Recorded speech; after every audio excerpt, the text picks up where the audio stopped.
Welcome to ETF Market Insights, a weekly show focusing on the evolving world of ETF investing. Each Friday, a new panel of thought leaders aims to provide investment education and insights with the goal of helping you become an informed investor. Make sure to visit youtube.com/ETF Market Insights to watch previous episodes. And remember to hit subscribe so you receive a notification when we post new content and when we go live each Friday. Thank you for joining us today. Let's get started. Hi, I'm your host, Erin Allen with BMO ETFs. Welcome back. Today's session, we are going to be discussing asset allocation in today's markets. There's a lot going on in the markets, so I'm excited to be speaking to our experts on this topic today. So we'll talk about how they're positioning their portfolios given the current markets when it comes to things like stocks versus bonds, currencies, and so much more. And we'll also look at asset allocation ETFs and how they can be a simple tool for DIY ETF investors to use. Just as a reminder, today we're not providing you any advice or investment recommendations. Today's episode is about providing education around investing and, of course, around ETFs for investors who are looking to take charge of their own portfolios. With me today are my colleagues and friends, Chris McHaney, Director and Portfolio Manager with BMO ETFs and lead on our asset allocation ETFs, and Steve Shepard, Portfolio Manager on BMO GAM's Multi-Asset Solutions team. So Steve is part of this team that manages our ETF portfolio mutual funds. These are similar to our asset allocation ETFs, but we will talk about some key differentiators. These are mutual funds. They are risk-based, but they do have an active tactical overlay to them, which is the key differentiator. So we'll get more into that as we get along. Before we do get started, I want to just give you a reminder to check out our YouTube channel. You can watch any episodes you may have missed. We've got a lot of great content on there. Remember to subscribe and ring that bell, and that way you'll be notified as soon as future episodes are posted. So over the years, just to kick things off, our approach to portfolio construction has indeed had to evolve. No longer can we invest 100% in Canadian bonds as shown in this chart here and achieve over 10% return as one would have done in 91, as you can see here. Today, we need to take on greater risk. We need to add more asset classes and take on a much more diversified approach. So here you can see the same 100% Canadian bond portfolio would be, yielding less than 3% basically now, or this is at the end of 2021. So times certainly have changed. But today we're experiencing a lot of market headwinds. We have rising rates, we have inflation, and we have geopolitical risk with the war in Ukraine. And many of us are looking at where we can position our portfolios. So we're going to walk through some of these approaches today with our experts. So Steve, to start us off, can you walk us through as an intro just why asset allocation is so important when it comes to portfolio construction? Sure, thanks very much, Erin. And I'm certainly biased in terms of how important it is as a member of the Multi-Asset Solutions team here at BMO. We manage just over $55 billion in assets for the firm. We have a team of 15 people that focus on nothing but asset allocation. So why is that so important? A couple of reasons, and I look back to a seminal study that was done back in '86, where the idea of diversification was really the justification for asset allocation. And the study, basically, to paraphrase, said up to 92%, I'm rounding, of your portfolio volatility is a function of the asset allocation decision. So let me unpack that for our listeners. It wasn't talking about whether you made money or not. It was talking about how bumpy the ride would be. And the idea was that if you had different asset classes in a portfolio, some that would zig while the others zagged, you would have a smoother ride and a higher risk-adjusted return. Now, that study was done with all of three asset classes: cash, US bonds, treasuries, that is, and the S&P 500. Well, that study was updated in 2000 by Ibbotson, and they included things like small caps, high yield bonds, international equities. And they reran the numbers, and what they found was probably a little bit more relevant. Close to 100% of your absolute return, the money you actually put in your pocket, is a function of the asset allocation decision. And that makes sense. If you buy more of the good stuff, less of the bad stuff, you'll do better over time. But what was consistent between the two studies were those three small numbers up in the top right-hand corner at 2 o'clock, the things that make materially less difference in the long-term result: security selection, market timing, and other, which is a catch-all probably for everything that you can find on Twitter or or other sources like that. You know, those are the things that people spend 80% of their mental time and shelf space worrying about, but really it's the long-term asset allocation mix that is going to drive your performance as a long-term investor. And ETFs, as I pointed out, is one of the best ways to affect those views and construct a portfolio in a cost-efficient and thorough manner and gain access to the thousands of securities and assets that are available to invest in around the world. If we go to the next slide, I'll talk a little bit about how our team looks at the world, and we have something that we call our 5-lens approach. And the way that I like to characterize this is if you've been on an airplane, hopefully since COVID, and peeked your head in the cockpit, you can see all of the controls in front of the pilot. This is basically our dashboard. These are all the buttons and levers we can pull and push on to affect tactical tilts versus our long-term benchmark asset mixes. Very quickly, it's asset class in lens 1, bonds versus equities versus cash. Lens 2, we think about where in the world we want to invest those equities, regionally speaking. Lens 3 is where we look at the bond market. And the bond market, if you talk to your grandparents, bonds used to be the safe asset. As you pointed out, we're in a new world these days, and things like interest rate risk in particular and credit risk, as we get concerned about a recession, those are the two main things we worry about. Lens 4 is where we look at styles or factors or sectors, and this is where we get a little bit more granular and we look at where we are in the business cycle and the economic cycle to add a little bit more of a shorter term call in terms of where markets are going. So we'll look at whether we want to be in banks or energy, value versus growth. And finally, lens 5 is implementation. That's a bit of a catch-all that talks about which ETFs we select in our mutual fund portfolios, but more importantly, how to execute the trades, and more importantly, things like FX hedging. So whether we want to protect against a sharp decline in foreign currencies relative to the Canadian dollar. So as you can imagine, there's a lot of things that go into that. We have 15 people looking at it on a daily basis, and it's what we try to bring in terms of value into our portfolios. On the next slide. Steve, thanks for that. You guys have such a unique approach and a really disciplined approach, which I'm looking forward to hearing your thoughts on. So let's get into the different lenses, if you can, and discuss current positioning from an asset mix perspective to start us off. Absolutely. And we look at all 4 of these things from the perspective of economy, policy, market fundamentals and valuation, and technicals. And technicals can include behavioral surveys like investor sentiment, that type of thing. So when we look at lens 1, as you can see, year to date, it's been very difficult to be an equity investor. I've got the proxy of the MSCI World. This is in local currency returns, not adjusted to the Canadian dollar. And you can see that equities have had a very tough time. If you're brand new to investing, 2022 was probably not your best year to get started. But in some respects, it might be your best year to get started if you're a long-term investor.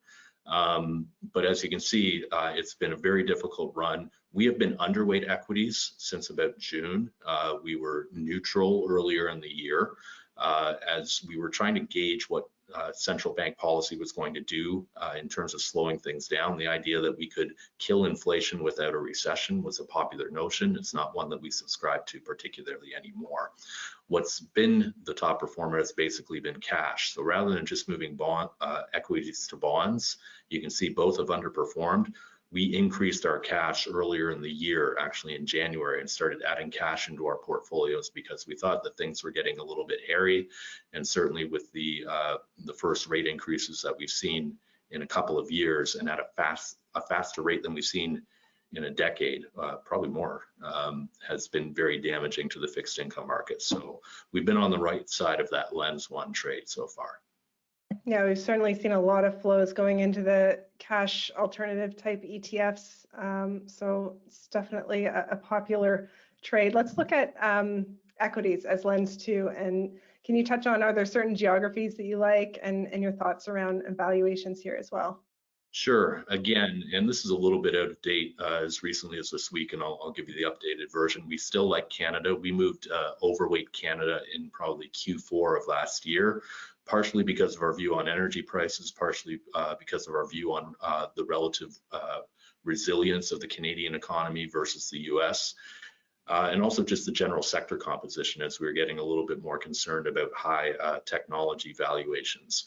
Now, what we didn't see coming was the Russia-Ukraine crisis, which really kicked the energy sector into overdrive. And we've also had a tilt towards energy that I'll talk about, but that's really benefited the Canadian market. In terms of the international, we've vacillated between +1 overweight in the US to neutral. We're currently neutral. With our bigger concern on the growth-heavy technology sector in the US market and what rising rates will do to that. But more recently, we've really been taking a hard look at EFI, which is Europe, UK, and Japan, and it's Europe that has us the most concerned as we head into winter, the escalation of the Russia-Ukraine crisis, and just the impact of those higher energy prices on headline inflation. Even though central banks tell you that they look at core inflation, all of the population drive to work and eat. So it's headline inflation that really matters at the end of the day. So our fear of a recession hitting the US is probably even higher in Europe over the next 6 to 12 months. And we're very concerned about the downside risk there. So we've actually moved our EFI positioning from a -1 to probably a -2. Yeah, it's really concerning with the news this week out of Russia and what's going on. It's not slowing down anytime soon. And did you want to talk a bit more about valuations in your charts here? Yeah, and I mean, part of this is our concern of equities overall, and you can look at relative valuations. And if you look at the relative valuation of Canadian equities versus US, it's still tracking at a relatively low level, which is surprising given the concentration in the energy sector, which has really been pushing the TSX higher relative to global markets. But as I'll point out later, energy is still relatively attractive value. Everybody's worried that oil has come back from $100 down to low 80s. Canadian oil companies figured out how to make money on $60 a barrel oil. So anything north of there is pretty cash accretive to these companies, and they haven't been spending the money on CapEx. Which has been pretty positive. But what we're concerned about is it feels like we're in the third phase of grief, which is denial, I think. I might have the number right or wrong, but when you look at forward earnings estimates from the sell side analysts on the street, they've come down a little bit, but not proportionate to what we feel the pain of a recession is going to be, driven by this steep increase in rates. And if you look at the performance of the S&P 500 on the top chart, it has come down, but the forward EPS hasn't really moved. So this has all been about compression of the valuation multiple, which is really more how people feel about the market in the future.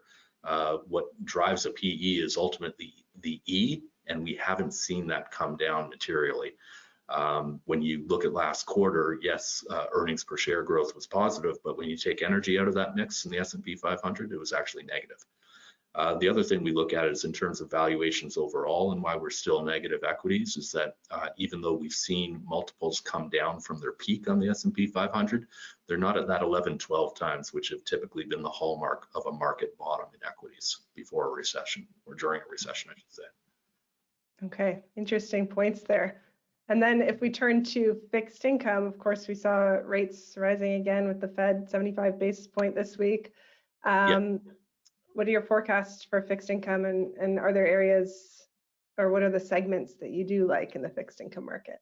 Yeah, and this is what I was kind of alluding to earlier. It used to be bonds were the safe place, but with rates rising the way they have, we've had like the worst year for the Canadian bond market that we've seen during my career, at least. With the overall benchmark index, and this is proxied by our BMO fixed income ETFs, ZAG being the bond universe, down almost 14%, which is unheard of, particularly if people started buying bonds in the 1980s and watched the yield curve drop. If you had to get a mortgage in the 80s, you know what I'm talking about, but the fact that we've had this multi-decade bull run for bonds that is finally reversed, and part of the problem is how much liquidity really needs to come out of the market still. in terms of the Fed and other central banks fighting inflation and getting things back to normal, so to speak. Emerging market debt has been hurt dramatically, mostly on a currency basis. Our ETFs are hedged back to the Canadian dollar, so that's less of a factor. But in terms of risk aversion, really we've been focused on the higher grade investment grade credit, lowering our view of high yield just because it tends to be a little bit riskier, particularly once recession does hit. And the other factor that we've been focused on is really interest rate risk. So we had been underweight interest rate risk, or duration as it's referred to in the industry, probably up until, I want to say, starting about a week ago. We started neutralizing things as we saw the 10-year kind of hitting our intermediate term targets. We started pulling our underweight of duration off the table, so we're back to neutral. We do believe rates are going up, but the question is, where on the curve are rates going up? We believe it's going to be more focused at the short end, and we'll continue to see that yield curve invert. This is a very important chart. Thank you for bringing it up. And it really makes the point that even though we've seen rates go up very aggressively and faster than we ever have in any cycle, on an inflation adjusted basis, so when you subtract CPI from the prevailing policy rates, it's still negative. Okay, that means money is free. That is not how you slow down a runaway economy. If you want proof of this, give your child an unlimited credit card and send them to university. You will see what the impact of free money is on demand. We still have a lot of room to run in terms of raising rates, slowing down the economy. And the debate now is, how high do rates go? Or do they get to a certain level and then stay there for a long time? So there's altitude and duration at that altitude that we're really watching closely among our team. Yeah, lots to keep an eye on there. And then let's move to lens 4, style or factor. And you're going to talk a bit about energy here, but also your positioning around value versus quality. Sure. So we look at style or factors as kind of a look through to the portfolio. And, you know, the analogy I used to, or that I like to use to explain factors is, when I went to school, there were 4 food groups, you know, meat, dairy, fruits and vegetables, I think grains, but now it's like macros and carbs and proteins and amino acids. That's really the difference between sectors and factors. Factors are how you describe the market without saying what you do for a living or where in the world you're based. So we look at things like value versus growth, large cap versus small cap, dividend yield, quality versus momentum. And it's kind of a secondary x-ray of the portfolio to make sure we're not taking on any risks. Now in the ETF portfolios, we express this through a combination of our regional tilts and through sector tilts to express those factor views. Right now, we're relatively neutral on value versus growth, but we do have a definite bias among our group towards quality. That's reflected in our bias towards Canada, obviously with our 6 banks being some of the safest in the world, and our dominant presence in the energy sector within our index, with some of the larger integrated oil and gas companies in the world. That's where we feel more comfortable. When you go into a recession, you want to be with the larger cash positive companies that are a little bit safer. Cash is the fat that you live off through an economic winter. So we're tilted that way. The way we express that on the sector side is we have tactical tilts towards US energy as well, but we also hold a little bit of US technology, which is really focusing on the large cap names. Now, when you say technology, you could say NASDAQ. We prefer the proper US technology sector because close to 40% of it is in Microsoft and Apple. And they are the 2 most defensive balance sheets probably in the S&P 500. But energy is really where we've been most successful, and we continue to be very bullish on it. If you look at the top chart, you will see even still relative to the rest of the S&P 500 versus its anticipated 12-month forward earnings, it is dramatically underpriced. So people have probably heard that energy's outperformed, but they're still not buying it. There's still that hesitancy to buy oil and gas because it's really been underinvested for the past decade. And if you look at the lower right-hand chart, you can see that even though energy has outperformed so dramatically year to date, the relative amount of money that's gone towards energy in terms of the entire investment community is still relatively low. So for those and a combination of other reasons, including the fact that, quite frankly, Russia and Ukraine continues to escalate and winter is coming. and they could turn off the taps very easily. It sounds awful to say, but it's a very real risk, and it will be grossly damaging, not just to the global energy market, but to Europe in particular. But those are some of the tactical tilts that we have on the factor or style side at this point.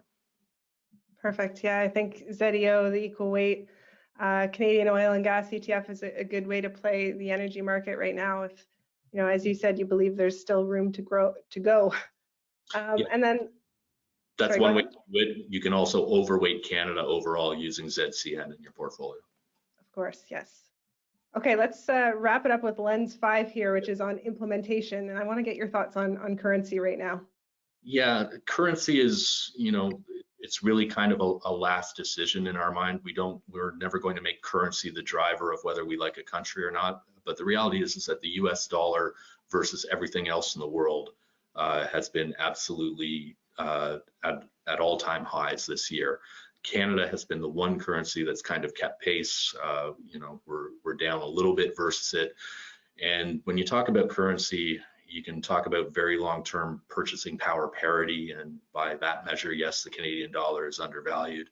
But should the US dollar be this high? The US dollar is typically a safety trade, and that's been part of what's driving it. Also, the higher rates relative to everywhere else in the world has been driving the US dollar higher. So we have a very small hedge of the US dollar back to CAD, just because we believe at some point the US dollar has to give up some ground. We don't know when that is, but it's more importantly an important diversifying hedge, because while we're underweight equities and we're relatively bearish on the global outlook for the next 12 months, if we're wrong, money will leave the US dollar to buy equities, so that US dollar will come down. So this FX hedge is in fact a little bit of a diversification against some of the other bets in the portfolio. And as I mentioned, it's a very small allocation across the 6 different risk models, and more about diversification than trying to capitalize on any imminent downturn of the US dollar. Perfect, thank you. That's a great overview of your process. Thanks, Steve. And I always love all your colorful commentary. So as you can see, these ETF portfolios, as I mentioned, definitely have this active tactical overlay where Steve and his team are making calls on how to position the portfolio. In the ETF space, we have a number of asset allocation ETFs. And Chris, I'd love to have you walk us through sort of how these are a great solution for investors who don't want to think about constructing this portfolio themselves, and what are their options out there? Yeah, certainly. Thanks, Erin. And as you can see here, we've put up the logos of some of the major ETF providers in Canada, including BMO. Most of the major providers do offer some type of suite of asset allocation ETFs, and they all have their little wrinkles as to how they might be a little bit different. But for the most part, they do line up with these risk differentiated portfolios. We've put 3 of them up here. The BMO versions, we have a conservative portfolio that is more invested towards fixed income. So you only have about a 40% allocation to equities for more conservative type investors. You have a balanced portfolio that moves up to a 60-40 split in terms of equity versus fixed income. And then that growth portfolio, which is an 80-20 allocation towards equities. I should note also we have a full equity version, which is just 100% equities, again, as most major ETF providers do. But what we're doing in these portfolios is a little bit different than what Steve's doing. You heard a lot about the tactical shifts that they make in their portfolios. These ones are really built to be just that base of an individual ETF investor's core portfolio building blocks. So, determine your risk appetite, determine what sort of risk allocation, risk return reward you're looking for, and buying one of these portfolios gets you most of the way to it. The ETFs we use to build these portfolios are the traditional broad beta, low cost ETFs that really made ETFs popular to begin with. Think about the S&P 500, TSX Composite, and what have you. Those low cost ETFs, some of them in the single digit basis points in terms of the MER on these. And so these are meant to really just give you that broad base asset allocation, that instant diversification, with one purchase into an entire portfolio. And that really provides that building block upon which you can start to layer on other investments or other type of ETFs, depending on what your particular outlook is. Yeah, they're a great tool for that core and explore strategy. I heard someone refer to the satellite positions as the hot sauce. So you can buy the plain vanilla core and then add your own hot sauce around it and make the calls on that yourself. Okay, Chris, let's just walk through what are the major benefits of asset allocation ETFs. So, again, let's go back to what made ETFs popular. In the first place, it's that transparency. You understand exactly what's in these portfolios. For example, ETFs generally post their holdings daily, and if they track an index, you generally know what's in that index and what. So there's no real surprise as to the holdings that are in this portfolio. If you take a look and go one step further, even using ZBAL as an example here, you can see the different ETFs that it holds, including the S&P 500. But then, of course, each of those ETFs owns several hundred, if not thousands, of securities itself. So in addition to the transparency, you're getting this diversification and instant diversification benefit. And going back to that single ETF version, if you buy the S&P 500, you're getting diversification across 500 US companies. In this portfolio, not only are you getting that level of diversification, but you're getting it across geographies and even across asset classes.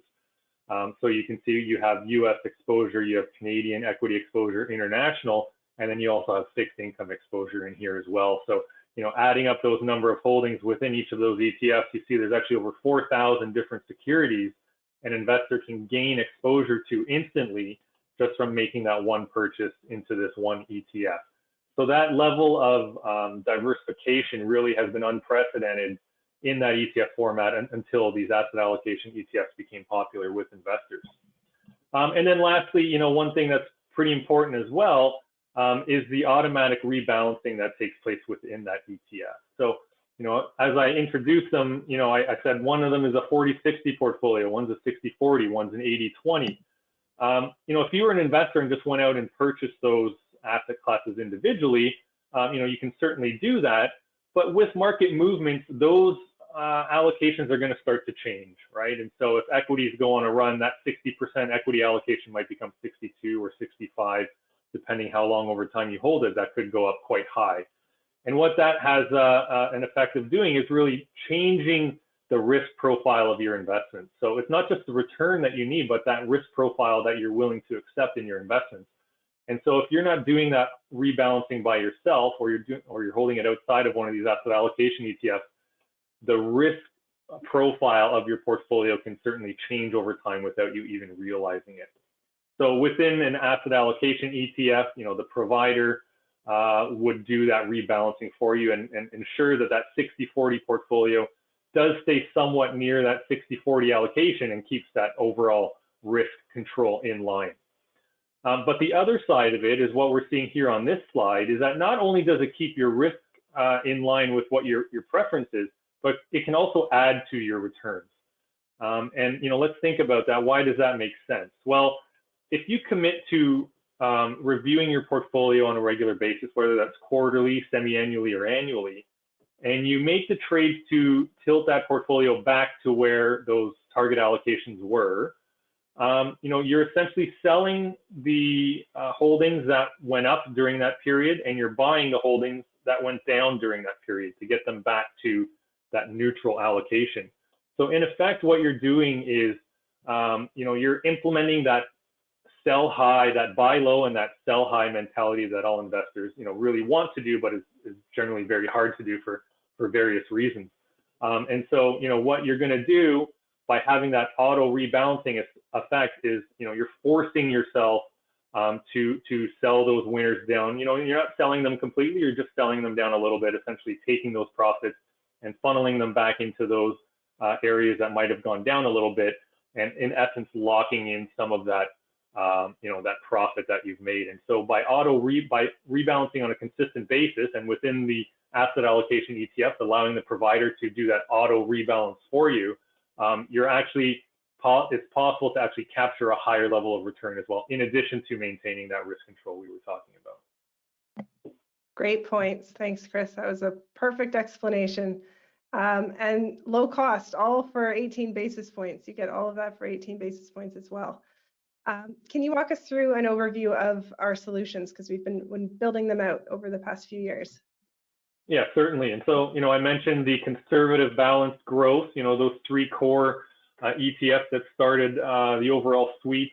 And then we've added, you can see here highlighted in blue, the all equity version.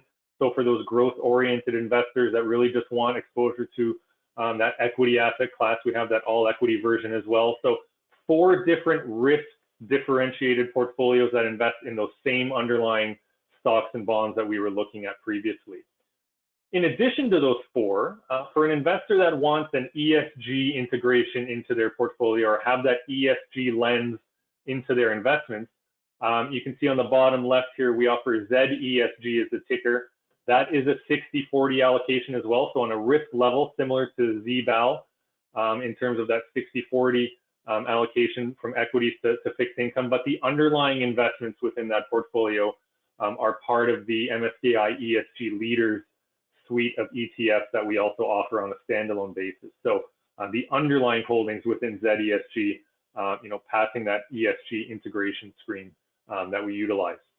And then lastly, on the bottom row in the middle there, you can see our monthly income ETF, ZMI is the ticker. Again, similar to that 60-40 portfolio in terms of the risk level, but the underlying investments in this portfolio are more focused on income generation. So, instead of those core beta underlying benchmarks like TSX Composite or S&P 500, we would have dividend tilted portfolios in their place. So a Canadian dividend ETF, a US dividend ETF. We mix in a little bit of our popular covered calls as well there to increase the yield component a little bit more. And then we emphasize a little bit more the corporate bond side on the fixed income side to increase the yield. And then we add in a couple of what we call, hybrid type securities like preferred shares and option premium harvesting as, a couple other income oriented strategies that aren't as correlated to pure fixed income or pure equity. So they don't quite fit into one of those buckets, but they're great income generators and great portfolio diversifiers as well. So that ZMI, again, a nice balanced risk profile with an income focus in terms of what it invests in. Great, thank you. So again, these asset allocation ETFs are those strategic, plain vanilla, low cost, simple to use ETFs. And then Steve did a great job of explaining his actively managed ETF portfolios, which add a little bit more of that hot sauce. Okay, so let's turn to our audience questions now. We've got a couple here that I want to get to, so I'll send this one your way, Chris.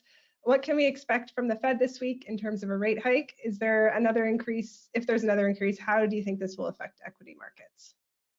Yeah, so we did see, a 75 basis point rate hike from the Fed this week, the U.S. Federal Reserve. So that was largely as expected in terms of what the market was looking for. I think, the concern of the markets has moved away from what's the next rate hike going to be to, what's the end point? What's the terminal point at which they're going to stop raising rates? And as Steve alluded to a little bit earlier as well, once they get there, how long is it going to stay there? And so I think that's what the market is starting to be a little bit more concerned about. With the release of that Federal Reserve decision was an update to what they call the dot plot as well, or what the Federal Reserve governors members are predicting in terms of future interest rate levels. And so that revealed a much higher terminal rate than what the market was expecting. So it wasn't about the 75 basis point hike itself. It was more about that long-term outlook for where these hikes are going to go in the future that somewhat spooked the equity markets. And I think the higher that terminal rate is and the longer it's expected to be there is going to weigh on equity markets.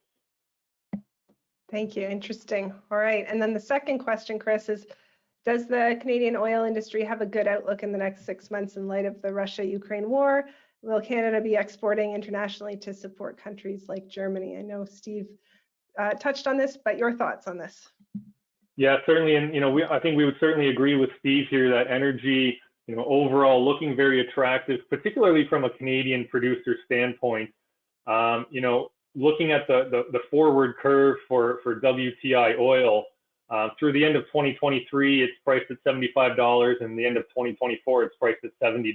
So although it's come off that really high number of over $100, the market is expecting a fairly high oil price for some period of time. And as Steve referred to before, Canadian producers can be, very cash flow positive with prices in the $70+ range. And so we think that makes a lot of sense in terms of a place for investors to look for that satellite or that sector position. Right. And ZEDIO for pure play energy, and then ZCN for a more diversified approach. All right. Well, that caps off another great week of ETF Market Insights. Thanks to everybody who tuned in this week. And thanks, Steve and Chris, for your great points around the markets and around asset allocation.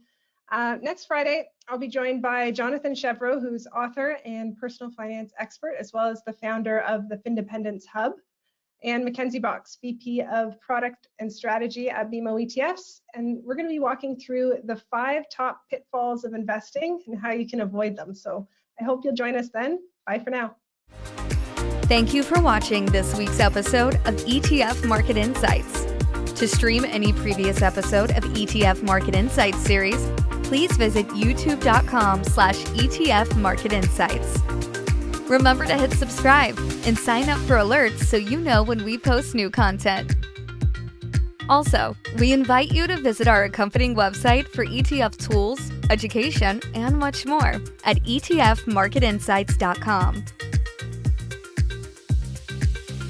Once again, thank you for watching. The session provided is for information purposes only. Any reference to a particular company or product is for illustrative purposes only and should not be considered as investment advice or recommendation to buy or sell. Particular investments and/or trading strategies should be evaluated relative to the individual's investment objectives, and professional advice should be obtained with respect to any circumstance.